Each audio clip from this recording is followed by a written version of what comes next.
Hello everyone, welcome back to my channel. সবাই কেমন আছেন? আশা করছি সবাই অনেক ভালো আছেন, আমিও ভালো আছি। আজকে তৈরি করে দেখাবো মজাদার একটা স্ন্যাক্সের রেসিপি, ব্রোকলি আর ডিম দিয়ে। এই রেসিপিটা বিকেলের নাস্তা হিসেবে অনেক মজার একটা রেসিপি, খুব তাড়াতাড়ি আর ঝটপট তৈরি করা যায়। তো চলুন কথা না বাড়িয়ে রেসিপিটা ঝটপট দেখে ফেলি। আজকে আমি যে ব্রোকলিটা নিয়ে রেসিপিটা তৈরি করব, এটার ওজন হচ্ছে 200 গ্রামের মতো। তো এই ব্রোকলিটাকে সবার প্রথমে খুব ভালো করে জল দিয়ে ধুয়ে নিয়েছি। ধুয়ে নেওয়ার পরে একটা গ্রেটার দিয়ে খুব ভালো করে গ্রেট করে নেব। চিকন অংশটা দিয়েই গ্রেট করে নিতে হবে, তাহলে খুব মিহি দানা পাওয়া যাবে। ভিউয়ার্স, আপনারা যারা আমাদের এই চ্যানেল রেসিপি বাই সৃষ্টি এখনও সাবস্ক্রাইব করেনি, তারা প্লিজ আমাদের চ্যানেলটি সাবস্ক্রাইব করে দিয়ে আমাদের পরিবারের সদস্য হয়ে যান। আমি প্রত্যেক দিন চেষ্টা করি মজার মজার সব রেসিপি খুব সহজভাবে করে দেখানোর। আজকের রেসিপিটাও ঠিক সেরকমই, খুবই সহজ আর খুব অল্প সময় লাগে। এবার ব্রোকলিগুলো আমি একটা বোলের মধ্যে তুলে নিচ্ছি।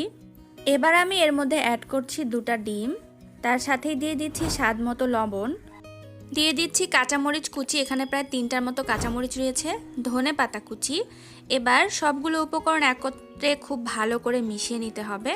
তো ব্রোকলিটা কিন্তু একদম রেডি হয়ে গেছে ফ্রাই করার জন্য।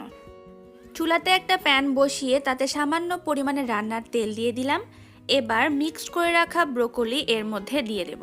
চুলার জালটা এ পর্যায়ে একদম মিডিয়াম টু লো করে দিতে হবে, কারণ স্ন্যাক্সটা একদম ভেতর থেকে যেন ভাজা হয়। আর খুব জোরে জাল করলে এটা পুড়ে যেতে পারে।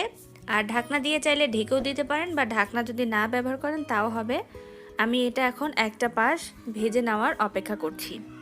একটা পার্ট মোটামুটি ভাজা হয়ে গেছে। এবার একটা এক্সট্রা প্লেট নিয়ে আমি সেই প্লেটের মধ্যে স্ন্যাক্সটাকে উল্টে দেব। উল্টে নিয়েছি। এবার যে পাশটা ভাজা হয়নি সেই পাশটা আবার ফ্রাই প্যানের মধ্যে দিয়ে দিতে হবে। কাজটা খুবই সাবধানে করতে হবে, কারণ এটার ভেতরটা এখনও অনেক বেশি নরম রয়েছে। তো আমি বসিয়ে দিয়েছি, এবার আবার হিটটা একটু বাড়িয়ে দিয়ে ভেজে নেব। আশা করছি অপর পাশটাও খুব ভালো মতো ভেজে নেওয়া হয়ে গেছে। এবার আমি উল্টে দিচ্ছি। হয়ে গেছে। তো এই পার্টটাও খুব ভালো মতোই ভেজে নেওয়া হয়ে গেছে। আর 2-4 মিনিট কিছুক্ষণ উল্টে পাল্টে নিলেই স্ন্যাক্সটা একদম রেডি হয়ে যাবে, ফ্রাইটা একদম পারফেক্ট হয়ে যাবে। তারপর আমরা এটাকে সার্ভ করব। আজকের ব্রোকলির এই রেসিপিটা খুব কম সময়ের মধ্যে তৈরি করা যায় বাসায়। তো করে দেখালাম খুব ইজি ওয়েতে, আপনারাও বাসায় ট্রাই করবেন। এবার একটু কেটে দেখাচ্ছি এর ভেতরটা কেমন হয়েছে। এই ধরনের মজার মজার স্ন্যাক্সের রেসিপি পেতে হলে অবশ্যই রেসিপি বাই সৃষ্টি চ্যানেলটি সাবস্ক্রাইব করে আমাদের সাথেই থাকতে হবে। ভিডিওটি ভালো লাগলে অবশ্যই একটি লাইক দেবেন আর কমেন্ট করে আপনাদের মতামত জানাবেন। এবার একটু ভেতরটা দেখিয়ে দিচ্ছি, দেখুন ভেতরটা কতটা পুরু হয়েছে। খুবই ইজি আর খুব কম সময় লাগে তৈরি করতে। তো আজকে বাসায় ট্রাই করতে কিন্তু একদম ভুলবেন না। বাজারে ব্রোকলি শেষ হয়ে যাওয়ার আগেই এই রেসিপিটা তৈরি করে খেয়ে দেখতে পারেন। সবাই ভালো থাকবেন, সুস্থ থাকবেন। কথা হচ্ছে আগামীতে নতুন কোনো রেসিপি নিয়ে। ততক্ষণ পর্যন্ত সবাইকে অনেক ধন্যবাদ আজকের এই রেসিপির ভিডিওটি দেখার জন্য। সবাই খুব ভালো থাকবেন।